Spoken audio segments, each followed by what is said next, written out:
Welcome to Fightmaster, the show where we analyze the galaxy's greatest warriors and break down the most iconic duels. My name is Precognition, and today we're going to be discussing a Primarch duel that took place during the Second Battle of the Lionsgate Spaceport. I'm of course referring to the clash between the White Scar's Khan of Khans, Jagatai, the Warhawk, and the Death Guard's own Death Lord, Mortarion, the Reaper. Having held the line for as long as he could, and wishing to cut off the flow of traitor reinforcements, Jagatai Khan took his sons, the White Scars, and broke from the defense of the Imperial Palace. Despite orders to the contrary from his brother, the Praetorian of Terror, Rogel Dawn. Streaming out across traitor-held territory in a vehicle cavalry charge, more like heavy-mounted knights than the Mongols the White Scars are so often compared to. Leading the charge, the Great Khan had one goal: the Death Guard held Lionsgate Spaceport. Smashing his way through the stunned Plague Marines, Jagatai sought his brother Mortarion and left the Death Guard to his own Space Marines. Engaged in hypocritical sorcerous efforts to crush the will and life out of the palace defenders, Mortarion, however, knew his sons could not match the fury of his brother, and eager to employ his newly acquired demonic form against such a dangerous foe, Mortarion abandoned his rituals to engage Jagatai. While this isn't exactly my favorite duel in the Horus Heresy to discuss, it is interesting for one major reason. Neither Primarch makes use of dueling strategies they historically prefer. Prior to this contest, Jagatai favored a very elusive style. He spends most of his time outside his opponent's range entirely, employing his excellent footwork to circle and dart about in numerous difficult-to-predict patterns, always searching for favorable angles. When he finds one, the Khan comes surging into range, either behind a flurry of strikes or a series of feints and fakes disguising a single devastating blow. Give a quick and dirty explanation. A feint is a false preparatory movement, while a fake is a false strike that does not reach its apparent target. In both cases, he then relies on his ludicrous speed to exit range before a return strike can land. A stick and move style. It has some openings defensively by traditional logic. However, as both the angle of entry and exit almost always favors the Khan, it's very difficult to exploit this apparent weakness. In most simple terms, like his sons, Jagatai seeks to strike an enemy in an unexpected way and not be hit in return. Mortarion's style of choice could perhaps not be more different. Exceptionally fast compared to most things, among his brother Primarchs, the Reaper's movements are considered rather ponderous. While it is true his footwork has a basic appearance, it disguises a style built around controlling distance and terrain wherever he is fighting. Making use of a scythe as a weapon may be rather silly, but for the demonically powered Mortarion, the Man-Reaper's silence confers a number of advantages. First, of course, is its range. Far longer than most weapons used by Primarchs, the scythe, coupled with Mortarion's excellent sense of timing, allows him to control a far greater area than most opponents. Normally, this would be extremely difficult to achieve, as a scythe head is an awkward and small threat zone for a weapon to possess. However, due to his monstrous strength and the mystical construction of the weapon in question, the Death Lord can simply smash any part of silence into his enemy and expect a significant result. At the same time, he can ward much of his body with the rest of the weapon, just as one would with a staff.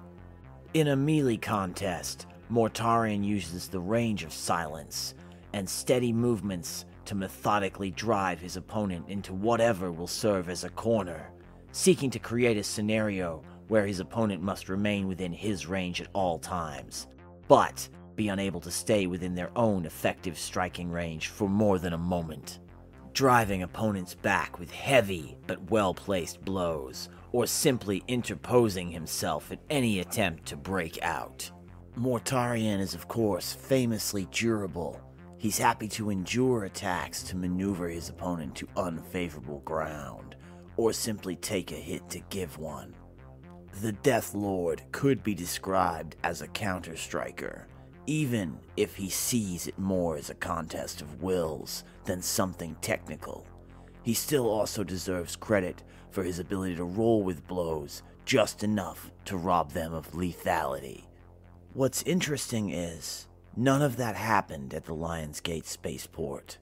Due to the Khan's specifically crafted strategy and relentless taunting, both Primarchs ended up running directly at and pummeling each other.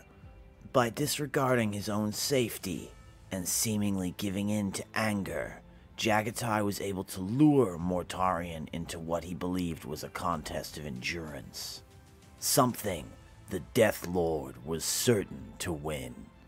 In reality, Jagatai's head-on assault was intended to convince Mortarion to abandon his methodical style, cease trying to control ground, and odd as it sounds, overexert his demonic form.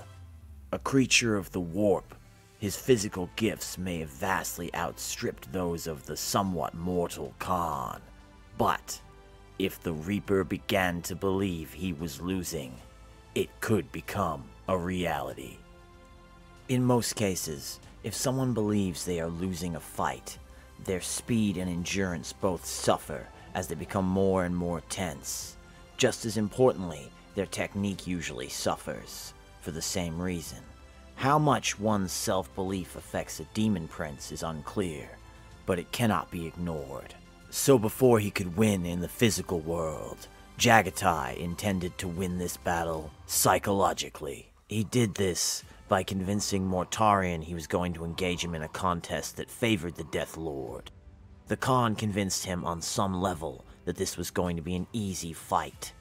As Mortarion exerted himself, with heavy blows on the seemingly very open Jagatai, the Khan slowly began putting up more and more of a fight, forcing Mortarion's mind to take the contest extremely seriously, when moments before it had not been. This kind of mental shift often causes frustrations and doubts to form. On the physical side of the battle, the Khan established his perceived timing by holding back slightly throughout majority of the duel. Once both combatants were accustomed to how the fight was playing out, the Khan sped up just a little and began using combinations that started similar to what he had been favoring, but ended vastly differently, playing Mortarion's expectations against him. For his part, the Death Lord met Jagatai head-on, and mostly just bashed his face in, falling directly into the Great Khan's trap.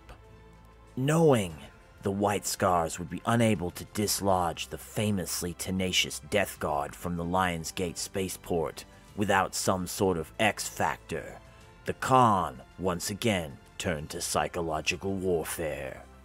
Aware that Mortarion could never truly die, as a demon prince he could only be forced back into the warp, Jagatai intended to exploit the link between every space marine and his gene sire. If Jagatai could make Mortarion feel desperate or frustrated enough, the Death Lord would open up, leaving himself vulnerable. If that could happen, Jagatai would engineer a scenario where both Primarchs fell. The White Scars, the sons of Jagatai, would feel their father die, filling them with a need for vengeance. Mortarion's progeny, the Death Guard, however, would feel their invincible father inexplicably quit the field and abandon them, presumably filling them with shock and maybe even despair. Opening up on the overly aggressive Death Lord with a lightning-fast but extended flurry, Jagatai allowed himself to be cut down, but landing with sufficient authority to send the now wounded Demon Prince tumbling back into the warp. Just as the Khan planned, his sons were filled with wrathful berserk fury, while the Plague Marines of the Death Guard were filled with confusion, and many were even cut off from their connection to the warp, robbing them of their supernatural durability and allowing them to see themselves as they truly were: monstrous. Airlifted out by his desperate sons, Jagatai was left comatose on the edge of life and death, but the White Scars were victorious, retaking the Lionsgate spaceport, drastically slowing the trader ability to land troops, and broadcasting a simple message to their fleet. I am Shimon Khan of the 5th Legion, honored to currently hold the mantle of Region Commander of the Lionsgate Spaceport. I address this message to the fleet of treasonous dogs laying claim to the skies of Terra. You will find the Lionsgate surface-to-orbit defenses are once again operational.